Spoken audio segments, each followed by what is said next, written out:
All right, welcome everybody. Sorry for the technical difficulties. This is our first Facebook Live meeting that we've ever held, and what we thought would be a good idea for World FTD Awareness Week was to have you have a chance to talk to some of our experts, and I'm going to unmute them so that they can say hello.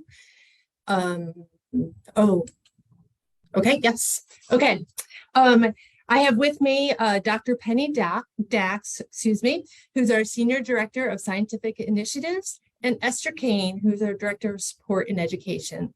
My name is P.J. Lepp, and I am the Director of Marketing and Communications.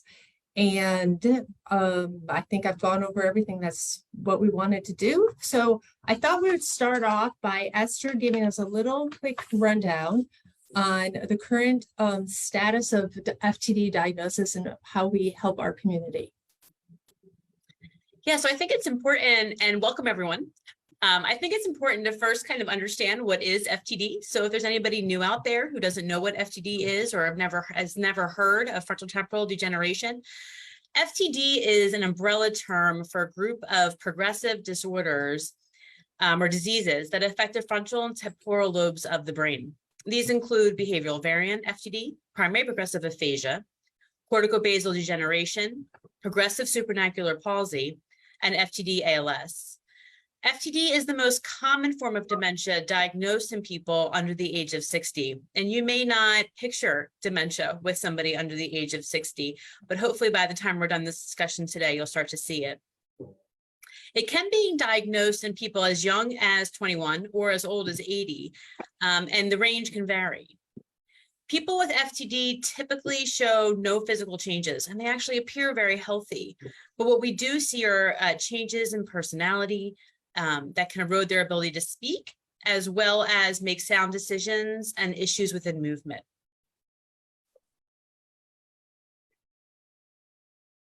Esther? And then I thought Penny could give us a little background on what causes FTD since she's our scientific expert. I wish I had a good answer to that, PJ. And the truth is that FTD is not one thing. So we know that in less than half, definitely not the majority, it is genetically inherited or there's a family connection. So there are some specific genes that have been identified that are definitely causing it. And there's quite a few active clinical trials that are recruiting for folks who have those genetic causes. For most people, though, having somebody in your family who has FTD is not increasing your risk at all. And I think that's something that people need to understand. So in most cases, FTD is sporadic. And there's... Can I interrupt you for 1 second? What do you mean by sporadic? I mean that it's occurring and we're not sure why, but it's not being genetically inherited. So, I mean, there's things that we do know. So they've looked a lot at the brains of folks after they pass away, and they can detect about two major most common forms. Some is involving basically faulty aggregation of this tau protein, and another one's faulty aggregation of TDP43. More rarely, there are aggregations of other proteins like FUS. We don't yet know if, say, TDP43 is what's causing the disease, but there's a lot of really important research that's been underway, understanding how does the genetic forms and the sporadic forms at the level of the brain, how are they similar, how are they different? We need more biomarkers so that we can figure out who has the tau-related causes of problems versus the TDP43-related problems. Right, well, I'm going to stop you for 1 second again. What is a biomarker? That's fine. These are all the questions I've asked Penny in the hallway, by the way, when I first started working here. So a biomarker is a biological marker of whatever's happening, that it's a biological marker of something related to health or disease. It's something that we can measure that is an indicator of your health. So the most common example people are familiar with is your blood pressure. So nobody cares what that little indicator on your arm might be telling you about, the pressure within your blood vessels. What they care about is that that is an indicator of your risk for heart disease, for strokes, right? And so your doctor will measure your blood pressure to have an indicator of your risk for some of these other conditions. And when they give a medication, for example, they might be trying to treat your blood pressure because it reduces the risk of those other things. And when they've developed some of these drugs, they don't wait to see how many people are going to have heart disease or strokes. They wait to see whose blood pressure is going to go down with these medications. I mean, that's an oversimplification, but effectively, it's a way for us to understand what's happening. And the brain is a black box that we have all different kinds of tools to help us understand what's happening inside of it. But too many of those tools are reliant on animal models, frankly. And we need more and more types of tools, many of which have been getting developed, many of which AFTD has been investing in, to help us understand what's happening in people. And then in turn, that helps us create better medicines to help people. Thanks, Penny. So my dad was diagnosed with FTD 20 years ago, and there was no science going on whatsoever. How has that changed now to clinical trials and such that people can participate in? There are, and I would say it's quite astonishing the amount of work that is underway. It's still not as much as we would like, but there has been a tremendous investment by taxpayers through the NIH in a lot of very foundational research to help us understand FTD. And there are more and more clinical trials for FTD, some of which are being funded by taxpayers, but a lot of which are being funded by biopharmaceutical companies. And so right now, 10 years ago, I would say there was a lot of focus of how do we draw attention to FTD so that more researchers are working on it, so that there's more money available for the research. And now the rate limiting factor, I would say, is really the number of participants that we have for that research, which is kind of a nice problem to have. That is. Esther, do you get a lot of calls on the helpline of people trying to figure out if they should participate in research? We do. We also get a lot of questions about whether or not they should participate in genetic testing, where can they get genetic counseling, what research opportunities are available to them. We also get a lot of questions about brain donation and how they can donate their brain to better further the research and understand what's happening right now in FTD. So when someone calls you and asks you for genetic counseling, do we have stuff on our website to help people navigate through that? We do. We have a pretty extensive list of information about the genetics of FTD, understanding the main genetic causes, how to access genetic counseling, questions to ask, things to consider. It's become a very valuable tool, and we've even had genetic counselors who refer people back to our genetic page on our website to be able to educate and use as a resource for the families they're working with. So for World FTD Awareness Week, Esther and I worked very closely together to create the diagnostic checklist. Do you want to tell everyone about what we did, Esther? We did. And the reason for this is that we really wanted to be able to create a way that people could communicate with their doctors about what they're experiencing. So often on the helpline and so often in talking to families, we hear them say something was just off, something wasn't right. And that was their first clue that something was happening. And so on this diagnostic checklist, we kind of changed the verbiage a little bit so that you can kind of understand or describe that what you were seeing was actually a loss of empathy when dad didn't really care that you got engaged. It was weird. It didn't make any sense. And that's actually a symptom of FTD. So we really tried to create a document that allowed for any person in the community to be able to see the symptoms or be able to identify with the symptoms, and then be able to bring that to their doctor to be able to use as a tool to communicate with them what we're seeing. And then on the flip side, there is an opportunity for the doctor to learn more about FTD, because some physicians just are not really aware of the diagnosis and what it means. And so this allows them to better understand, along with resources for them to know the diagnostic criteria and steps that they can then take to support this person. So if your family member is already diagnosed with FTD, do you suggest those people to download our flyer and take it to their doctor, even though they've already know that they have FTD? No, I think it's really for people who are in the beginning stages. It's really designed to help people have a tool so that that 3.6 years to diagnosis that we see may be a little bit shortened, and hopefully they'll get referred to the right providers a little bit quicker. Can I ask a Thanks. question? Sure. Is that tool for behavioral variant FTD specifically, or does it include all of the FTD syndromes that we include under that category? So we created one for behavioral variant FTD, and we created one for primary progressive aphasia that looks at a lot of the language issues that occur and what people are seeing with language changes. And hopefully we'll eventually have some for some of the movement disorders and some of the things that you might see in an FTD ALS diagnosis, for example. Awesome, thanks. I did get some questions from our community, and I will ask one of those now.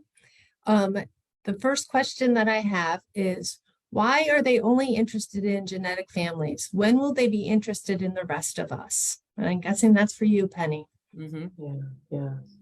Well, I think when it comes to if we mean all researchers, they're interested in everybody. I don't know a researcher that I've met that isn't committed to trying to create treatments that are going to be helpful for as many people as possible. The problem is that we do not have those biological indicators of what's happening inside people's brains. And with any field of drug development, the risk there, it's not an easy business. There's a really high failure rate, frankly. And one of the ways that researchers are trying to increase the chances of success to actually bring something to market that's going to help people is we're trying to be very precise with which drug is helping which people. And so if you have people who don't have a genetic cause, right now, we have no idea if it's tau in their brain, if it's TDP43, if it's FUS, or even if they've been misdiagnosed. Even some of the leading specialists in the world sometimes misdiagnose it, and you find out at autopsy that it was something else. So at a very foundational level, all the work that's happening on biomarkers is because it's trying to be a better help to people who have non-genetic forms of FTD. With genetic FTD, if somebody has that genetic variant, you know exactly what's causing that condition in that person. And we may not understand every single step along the course with how their gene affects another gene, affects another protein. There's complex cascades that we're still trying to figure out.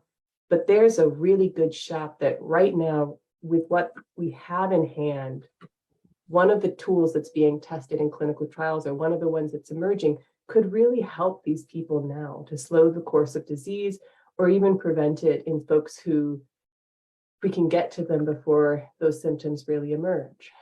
We need to have them tested. We need to know for sure. But, and I just want to make one last point, of the treatments that are being tested actively in clinical trials that are only enrolling people from with genetic FTD, some of them will only ever help people with genetic FTD, certainly the gene therapies, for example. Some of them could be helpful for everybody, but they're focusing on one specific patient population so that they really have information that they can move forward with after the trial. If they enroll everyone, they won't know how to interpret the results, and frankly, it's going to be a waste of time.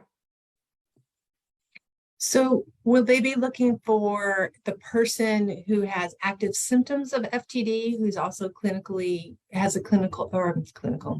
has a genetic connection, or will they be looking for that person's children who are non-symptomatic? Which would they prefer, do you think? You know, there's a lot of active research that's happening. So when it comes to a trial that's testing an actual medicine, most of them are seeking people who have actual symptomatic FTD that's been diagnosed. And they need to, because they're also trying to measure whether or not their treatment is actually affecting the course of disease. Well, if that person's disease hasn't manifested yet, you can't measure it. Mm-hmm. There is one clinical trial that is enrolling people who are pre-symptomatic, who have a progranulin mutation. And I encourage anyone who wants to know more about some of those specific trials to come look on our website and at the FTD Disorders Registry, which we might mention later. But there are other research that's critical that is enrolling now for people who are in families who have family members with genetic forms of FTD.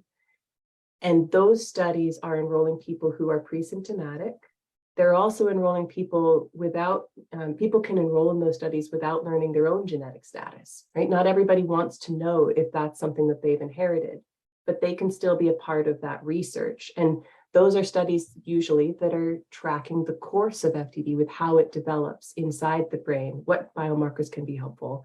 And those studies are absolutely essential to be able to prevent the disease from happening, right? If we're only studying it after it's emerged, we can't figure out how do we stop it from emerging to begin with.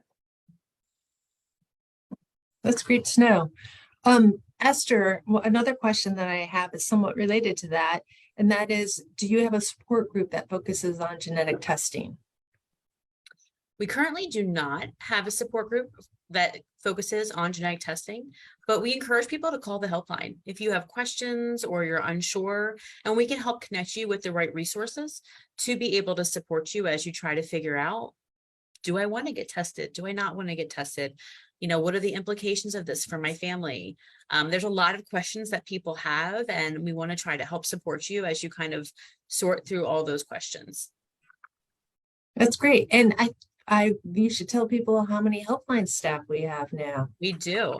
We're very excited here at AFTD because we've been able to expand our helpline staff, and we currently now have 3 social workers who work on our helpline staff answering cases, and very often they're able to get back to you within the same day or within 24 hours. So, you know, we really want to be able to support the community and direct them in the right way and give them important resources.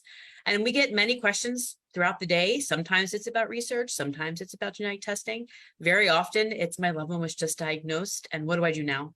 What can I do? I don't even understand this disease, let alone how to manage it. What do you have available to me? And so, you know, I think those are very often the first, you know, connections that we can give in helping people get connected with support groups and resources and understanding their legal and financial planning and how to transition from working and the many questions that arise, even, you know, what do we do with kids and teens at home and how do we support our children in this process? So our helpline is there to help and always available to be able to take your call. Wonderful. I just want to mention one other thing. There right now is a survey that's out that anybody who's wanting to understand the options for genetic counseling and testing, we would love it if you could just complete. It's a quick question survey. It's released by the FTD Disorders Registry. We can put it in the chat, I think, for the Facebook Live in a little while. But it's trying to get a sense of what is the need that's out there, because at a fundamental level, genetic testing and counseling is such a personal decision that we want to hear from as many folks as possible about what is the need that they see for themselves and share that information in an anonymized way so that we can better understand what types of programs should be created by the different nonprofits. So I do know that we sent an email out to everyone on our mailing list today asking them that question. So everyone should have that in their inbox today. Okay. But I think the important thing with that is a lot of people get confused. What is the FTD Disorders Registry and how does that relate to AFTD? So if you could explain that.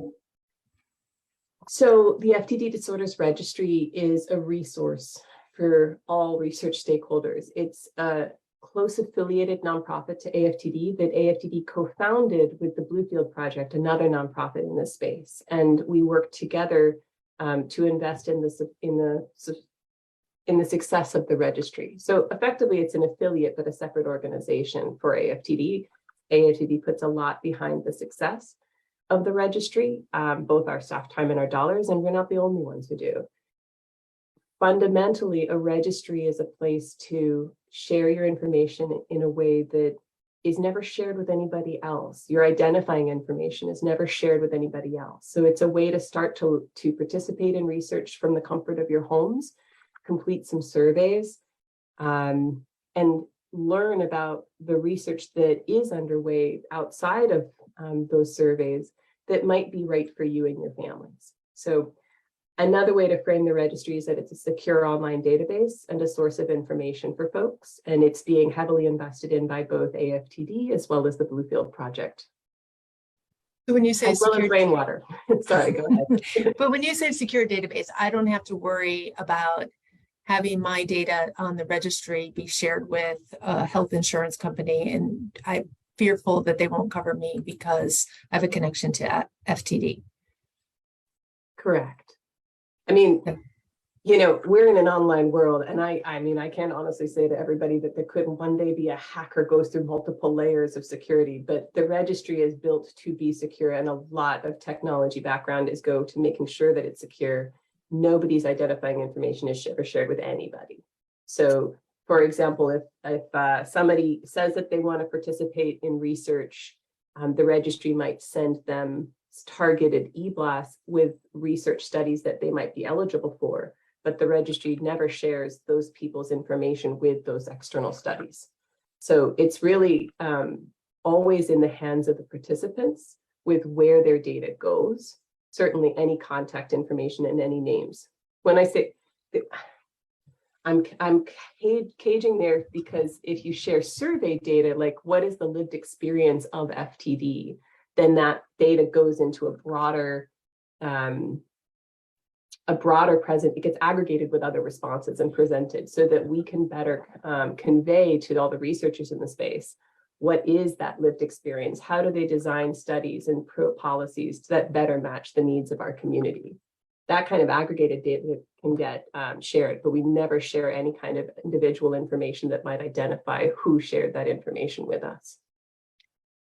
Do you think that if people sign up for the registry but don't do genetic testing, that just the mere fact of the registry growing in size will be seen as a positive for the companies that are developing the therapies to help end FTD? Yes. And I think there's also a reality for all of this is that people need to participate at the level that's right for them. And that might be just signing up and sharing more information. It might be signing up and joining the registry. It might be in a year or 2 years or 5 years from now, taking more steps.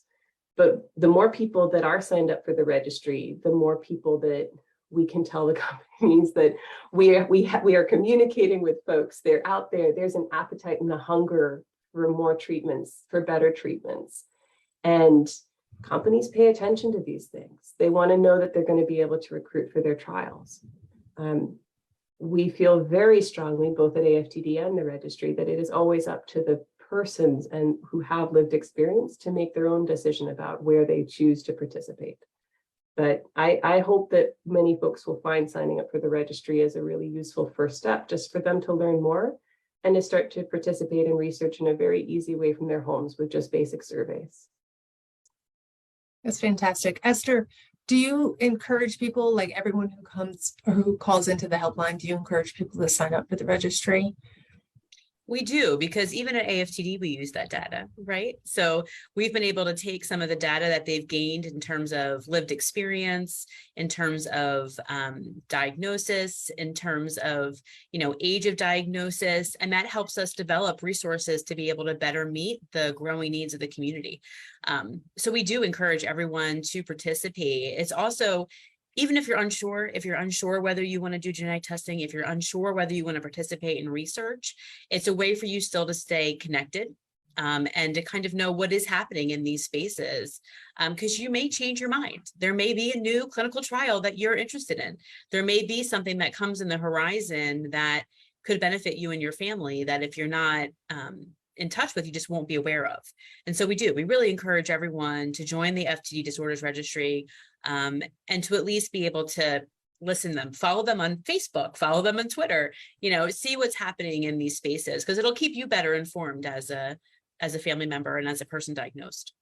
Yeah. Fantastic. PJ, if I can add just one more thing, I think sometimes you'll get information from AFTD and from the FTD Disorders Registry, but there are sometimes different types of information. And that's why we think both organizations and signing up for both are so important, because you'll get, it's different.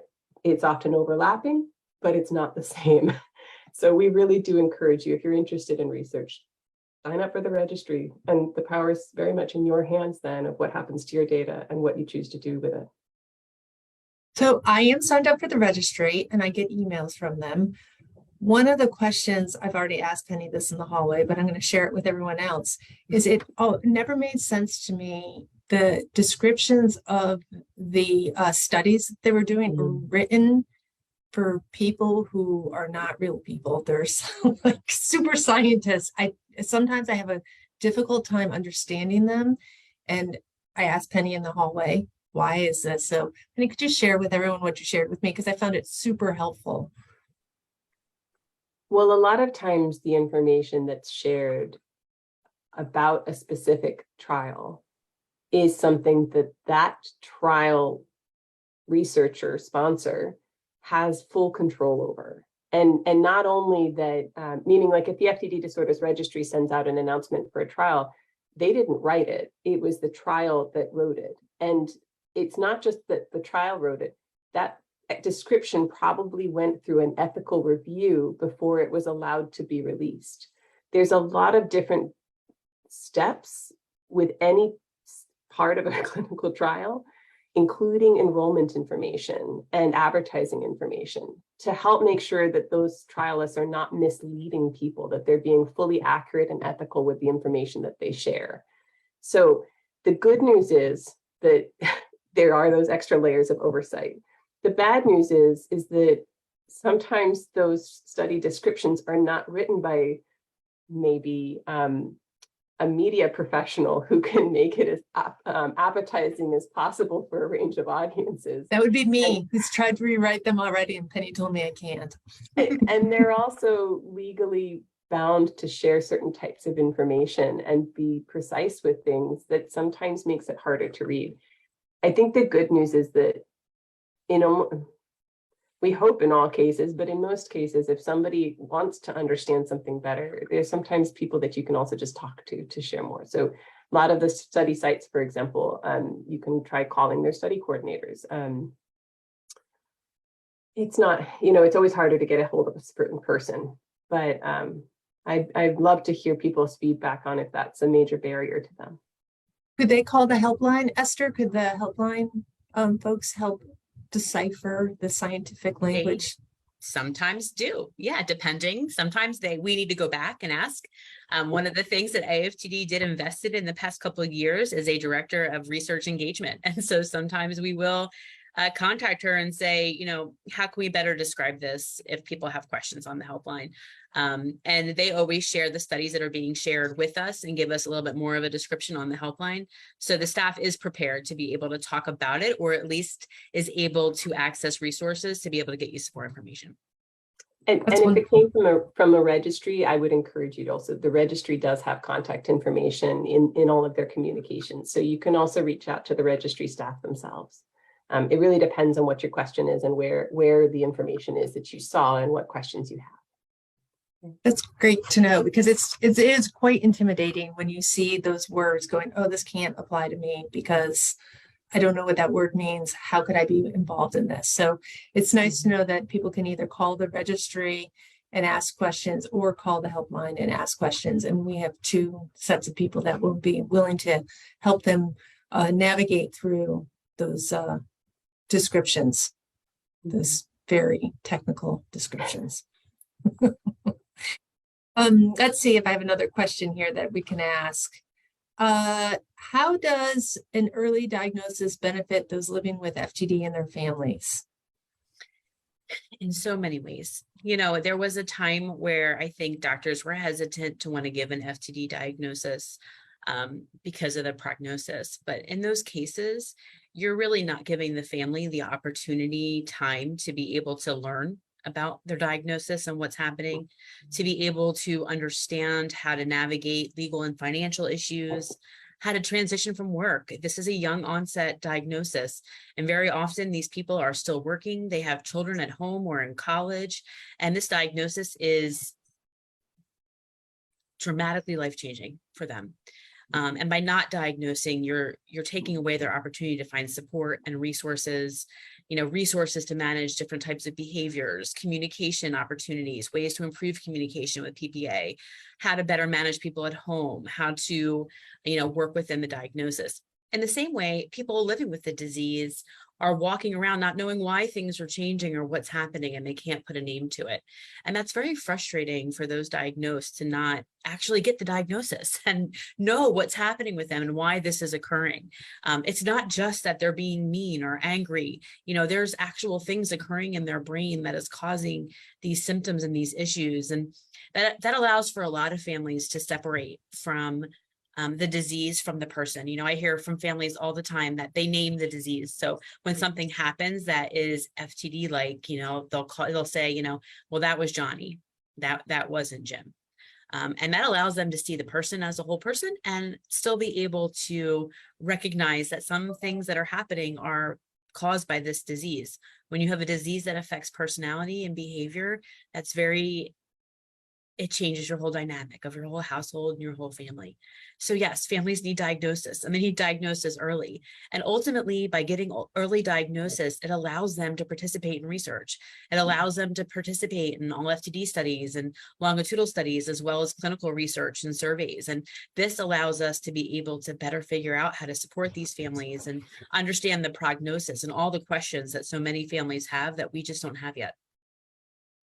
Esther, that was so well said. I'm sorry, PJ. No, go ahead, Patty. That was so well said. And I think that there are so many foundational elements that go way beyond research. I do just want to emphasize as well that there are many, I think I actually have to go back and check. Is it 7, 8, 9? There's many different treatments that are being tested in clinical trials right now that could help someone. And not everyone's going to be eligible for the research. Not everyone's going to want to participate in research. There's lots of different factors there. But when someone's deprived a diagnosis, then you're depriving them of that option to access an experimental medicine too. Or frankly, getting those experimental medicines to market if we can't find enough people to participate. So for World FTD Awareness Week, we have put out 4 Google ads at the moment, and they target, instead of asking people if they've heard of FTD or that we're the most common dementia, we're actually targeting the symptoms of FTD. So hopefully people who start to see these ads will recognize the same symptoms in a loved one, contact AFTD and learn more, download our diagnostic checklist and take them to the doctor, and then have more help, because it is a lonely journey if you're taking it all by yourself and you don't realize this community is out there to help. So I'm very happy that we're doing that this year. Me too. I have another question. Why does AFTD have pilot grants if big pharmaceutical companies are developing treatments? Yeah, I'll take that one. There's a lot of different reasons. One, I hope very much that these treatments that are being tested now in clinical trials by big pharma, that they're going to be a solution that can be available to some families within the next 5 years. I have no idea if they're going to succeed. I really don't. And this is what we've learned, that there is so much we still have to understand about the brain, about what causes FTD, and about how to stop it in its tracks. We also have a lot more to learn about how do we foundationally create tools to help improve quality of life, even apart from creating new medicines. How do we help make sure that we have the information needed to improve policy, to improve healthcare, to improve caregivers' quality of life? And a lot of those things are not going to be the medicines that's going to give the return on investment that pharma is going to invest in. It's about, the pilot grants are about helping to launch researchers' careers in research. We are intentionally targeting faculty that are academic researchers who are in early stages of their career, because we're investing in them as a career. We want to see decades of research from these folks, not just the 1 year of a pilot grant. But by offering funding at that early stage, we hope that they'll provide us that truly long-term value of just so much more information so that we can help people better. And even if one of these medicines does reach the market, I hope there'll be more coming soon, because there's so many different people, there's so many different causes of FTD. And even if we get a drug to market that does help people, we're still going to need more help. Like, this isn't going to just end with one treatment. And maybe it's that insight that we gain from a basic science study in a cell culture somewhere, from an academic researcher who's just gotten their first faculty job. That person might end up bringing the insight that's going to be the best possible treatment in 20 years. So do we have any success stories of any of our pilot grant recipients? Oh, I wish my colleague Deborah was here. I know she's dancing right now if she's watching. I mean, there's actually quite a lot of success stories, and we don't just fund pilot grants, we fund clinical trials, we fund biomarker development. Some of our research that we fund is at the intersection with related conditions. So we've had partnerships with the Alzheimer's space, we've had partnerships with the ALS space, because at a scientific level, FTD falls at the intersection of ALS, Alzheimer's disease, as well as Parkinson's disease. And so by really trying to collaborate and connect with those fields, we're really trying to leverage the investment there and the know-how and the brilliance there to also strengthen what's happening for FTD. So specific success stories. Again, Deborah would do such a better job. She's our director of research and grants. So Dr. Deb, I apologize you're not with us. But I think we'll try to do you justice. So,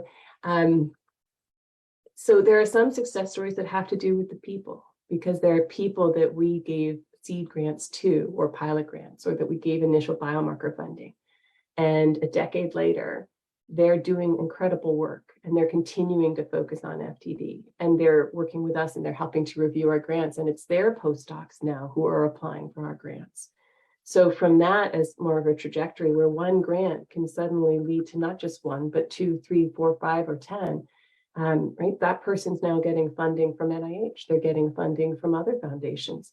But we help to shape their career trajectory to focus more on FTD. So I consider that a huge win.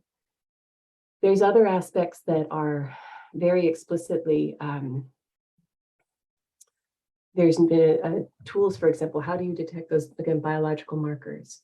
Well, one of the biggest challenges we've been facing is how do you measure TDP-43? It's been really just a problem. It has been just a thorny challenge for many, many folks, but some of the investments that we've had, I think, are definitely getting us closer. There's, you don't want me to go into the specifics. I just found myself just starting to go, whoa. But it's good to know. It's good to know that there's a lot of science going on, and that our science is different than the science of Alzheimer's, the science of other, ALS. We're similar, but a bit different. And we're work with different organizations that where it can help each organization, and that we're not like, oh no, it's all about us. So that's great to hear. I would also say, there's 2 clinical trials right now that I can, we're funding more than 2, but 2 that I would highlight that might be of interest. Both are in partnership with the Alzheimer's Drug Discovery Foundation. So we have what's called the Treat FTD Fund to get exploratory clinical trials, testing new therapeutics, get them into those clinical trials to accelerate the testing of if they're going to work. So one is to a biotech company called Wave Life Sciences. And that was a company that had already raised the funds to do their clinical trial.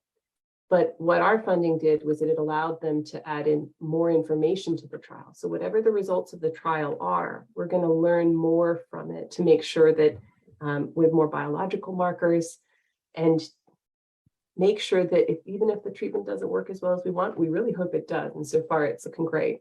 But we want to learn as much as we can from every single study, because a true failure is when you do a trial and you don't know why it failed, right? That's the real failure. We have to learn from every single study that gets done so that we learn and get better with every single effort.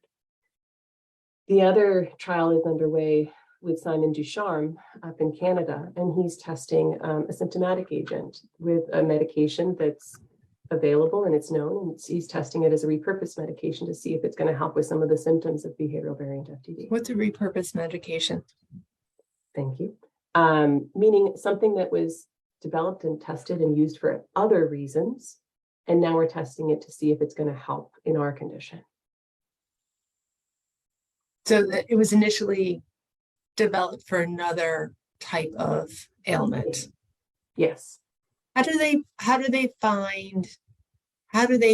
just say, oh, this didn't work for this cancer, let's try it for this? How do they go about finding the drug? Well, there's a really interesting stories around Viagra was a repurposed medication or a repositioned one. They were originally testing it, I believe it was a cardiovascular indication. And the trial participants reported some side effects that they You don't have to kind go of into led those. that to be repositioned.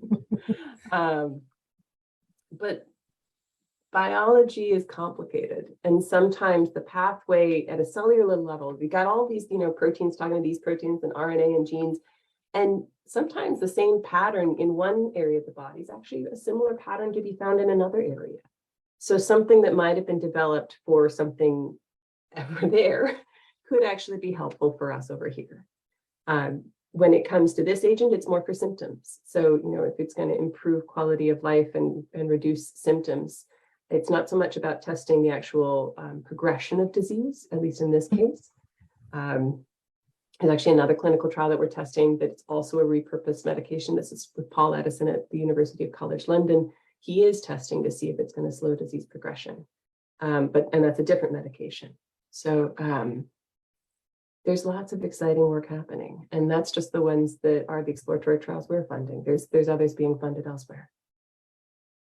Esther, do you think that our community knows all the trials that are going on? Or do you think this is something I should be working on much, much harder to explain to everybody that there are a lot of trials going on?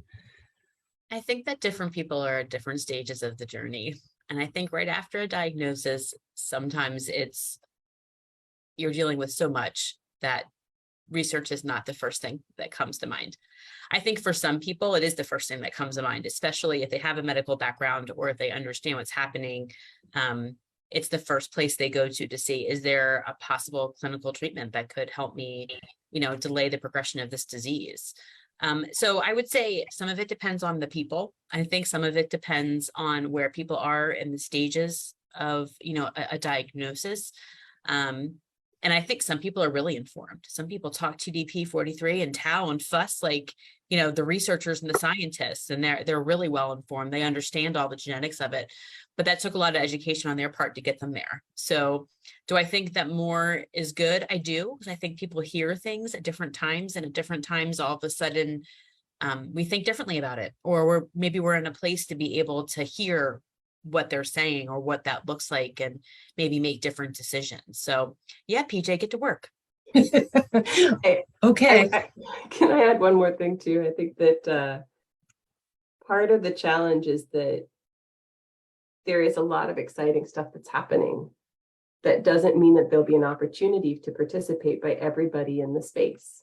Mm-hmm. And that's a really hard thing, because when you want to participate and then there's just nothing that maybe is near you, or maybe your loved one is too far gone, or maybe you have other health conditions that doesn't allow you to participate in the research study, or that maybe they won't allow you to because they don't want to have the conclusions that they make confused by the fact that there's other things causing other problems in them. Or maybe they don't have a genetic form, and while there's a lot of research that's recruiting for non-genetic forms of FTD, there's a lot that is just for genetic forms. So my point is that it's this push and pull, and we want to make sure that don't be upset if there is nothing for you. I mean, I'm sure people would be upset, right? If you want to do it, you want to do it. But at the same time, we need to find those folks who can and who want to. And I think there's other opportunities too. So some people may not be able to participate with all FTD or in some of the other clinical trials that are going on just due to their genetic status or various reasons. But there's other studies. There's many caregiver studies out there really just working to see how caregivers of those with FTD need to be supported and what people need after a diagnosis. There's researchers out there just trying to figure out how can we do this better? These families are being diagnosed and then left with nothing. So what can we do to make sure that this journey is better for them? And so I think that there's a research opportunity for everyone out there. It just depends on what you're looking for and what you want to do. And I think there's a way that your voice can be heard in multiple areas to make a difference. We do a lot of work trying to improve the way people are cared for, trying to improve, services available to caregivers and, how people just navigate this journey. So, I think there's space for everyone. That's so well said, Esther. And it also reminds me, everyone can join the registry. And that is the first step that for many people can help them understand what they're ready to do. But there's just some very simple surveys that they can take through the registry that is participating in research. So we have some questions from our audience. Is there any progress with 4R tau PET scans?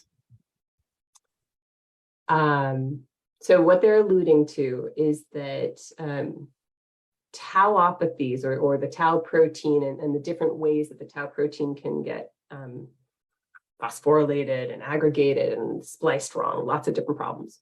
That's actually not specific to FTD. It shows up a lot in FTD, but there's also different versions of it and can fold in different types of ways. So some of the main categories are 3R versus 4R. And in the Alzheimer's space, we've had some amazing success just over the last 5 years. So tau is very common in Alzheimer's disease. And there have been tau biomarkers that at one point, I think many people thought would work for multiple forms of tauopathies. And really have just been, so there's a tau PET ligand that's being used in Alzheimer's disease. There is very active efforts underway to detect 4R tau. I have heard that there are some exciting results that are not yet publicly shared, but the short answer is that we're not going to be there in the next year, but I think we're going to be there soon. No. Michelle asked, I think Michelle is Southern, because she said, y'all advocate for doctors to, when diagnosing PPA, to do a little more informing. They were literally informed that their mom had a communication-based dementia and was sent on their way. It's been a nightmare learning about this through the Facebook group. So I think, Esther, this is for you. If someone has PPA, where can Michelle get some more information about how to deal with PPA? We hear this a lot, and I think it has more to do with the fact that it's a little bit easier to tell someone that they might have some language loss than to really have the full prognostic type of discussion. And a lot's unknown. I mean, everyone's prognosis and how they respond to FTD can be a little bit different. Some people have the more classic 5 to 7 years, 7 to 10 years. We have people who work with us who've had FTD for 15 years, 20 years. And so I think that makes doctors hesitant to discuss it too much in terms of what the prognosis looks like. At the same time, I hear from families all the time that they didn't know that behaviors may eventually become an issue, or that movement was going to become an issue, or that it was a degenerative disease in that form. And so we are doing a lot to educate physicians right now. AFTD has now started doing CEUs, and we've been having some CEU events, and we are also going to be— What's a CEU? What's Esther? a CEU? So CEUs are continuing education credits for healthcare professionals. And what that does is it allows them to better understand what's happening in a disease space or something in the healthcare field, but they need so many credits in order to get their license renewed. So I'm a registered nurse, and for me to get my license renewed, I need so many nursing credits to get my license renewed. So by offering these free, it's kind of enticing people to engage with us as an organization and to learn more about the disease from the healthcare professional side. I think also there's an opportunity for all people to advocate for themselves and to understand and to talk to their doctors about what their experience was. I would go back to your doctor who diagnosed you and say to them, I wish you would have given me more complete information versus me learning from a Facebook group what this diagnosis looked like. And by advocating, you may change how that doctor responds to the next patient. I think that's a great suggestion. Michelle also asked, she keeps hearing about how FTD and dementia is a diabetes type 3 of sorts. Have you ever heard any doctors refer to it like that? Penny? Yeah, I mean, I used to work in the Alzheimer's disease space, and I did hear diabetes type 3 get coined there. I've never heard it referenced with FTD. So if you look at older onset forms of dementia, particularly Alzheimer's disease, but also just general dementia that can often be caused not just by Alzheimer's, but by a combination of types of damage in the brain. There is a lot of science to think that problems with metabolism really increase your risk. So do problems with cardiovascular disease and hypertension. So people who have diabetes, for example, have a much higher rate of conversion from mild cognitive impairment to actual full-blown dementia within a certain time frame. It's been years since I've seen the statistics on it. I think that when it comes to FTD, I personally have not seen a lot of studies linking diabetes to FTD. That doesn't mean they're not out there. There's a lot of research, and I do not claim to be an expert for all of it. I think there's a broad truth that we're still trying to understand with how global health affects the risk of disease as we age. So where is it that chronic stress or diabetes and the types of damage that that can cause, and cardiovascular conditions? I mean, there's a lot of different factors that can combine to affect the rate of onset for some of these conditions, even if they're not the fundamental cause. Sleep is something that is profoundly important, I suspect, for most neurodegenerative brain diseases, but we're still trying to understand all of those things and understand how to improve it. I would say at a public health level, the Alzheimer's disease field has launched public health campaigns, particularly around cardiovascular disease and managing hypertension to reduce your risk of developing it. We have time for one more question. Is life expectancy longer in the non-familial forms of FTD? That's a great question, and I don't know the answer.